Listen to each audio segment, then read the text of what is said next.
Today is day 2 of the Brian Walshe case, and I am going to give you my daily recap. If you missed part 1, go back and watch that. This is part 2.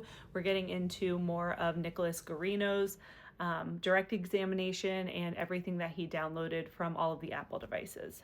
There ends up being some Zillow searches for apartments for rent in Boston area, suburbs, and in the DC area. And then eventually, it's very subtle, but they switch gears over to his personal laptop, and they go over some searches that he has on, like, we'll call them adult entertainment websites about a cheating wife who gets impregnated. This was done on 12/27 before the murder. Okay, so when they say the date, it's like, oh, okay, wait, now we're backtracking some. They are inferring that he knew about the affair before the murder, and that's why he was searching for cheating. He also searches the best state to get a divorce in on his laptop, a divorce attorney in DC versus all of that. They go on the lunch break. This is what we watch when it's lunch. And after the lunch break, they come back and they start talking about this iPhone SE. It gets so confusing, guys. At first, I thought that this was the phone that ends up traveling with him to Swampscott, and where they were able to ping off of where they found the dumpsters. And so I think this is that phone, actually.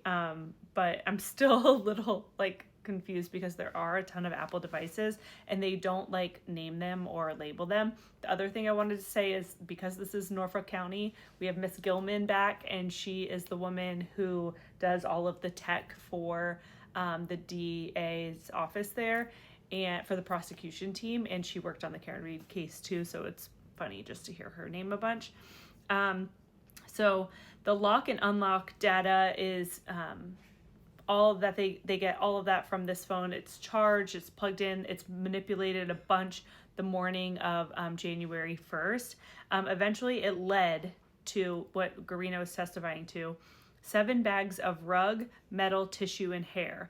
The large brown bags had the rug, and then there were smaller bags that had everything else. And this was on January 11th, 2023. He ends up taking them to the Maynard Crime Lab. I'm sure we will hear a ton more about that.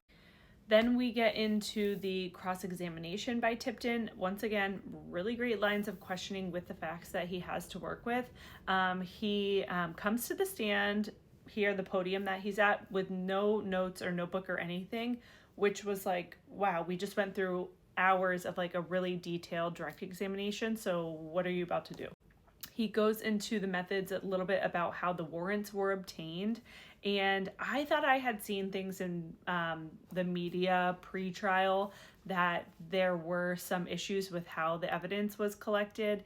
And when they were looking through some of the iPads and seeing the searches before search warrants, but he didn't get really into that. He got more into the fact that there is no warrant for Brian Walsh's laptop for the downloads before Christmas Day, December 25th.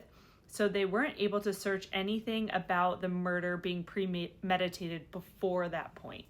Tipton starts questioning about the adult website that we talked about.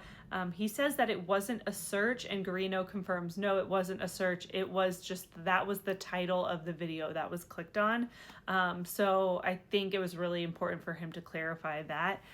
Aside from Brian Walshe going on and looking for this extremely specific title, which if you want to know what it is, you'll have to just Google what happened today. Tipton brings up the fact that Guarino had over 3,000 different reports, but he never wrote a report himself, and he could have done that and summarized everything. Overall, the questioning by Tipton ends up being a lot about the fact that this wasn't premeditated. He really wants to hone in on that because there was nothing that came up about disposing of a body before what she died, and also that they could have easily went and got search warrants for earlier, December 25th, if they thought there was sufficient evidence for a search warrant or probable cause, and they never did. So we'll see what day 3 brings. They did break early for the day. I think it was around 3:30 because a juror passed a note and asked something we don't know the specifics, but probably asked to go home because it was supposed to be snowing all day. And I live in South Boston and it just rained. So that is all for day 2.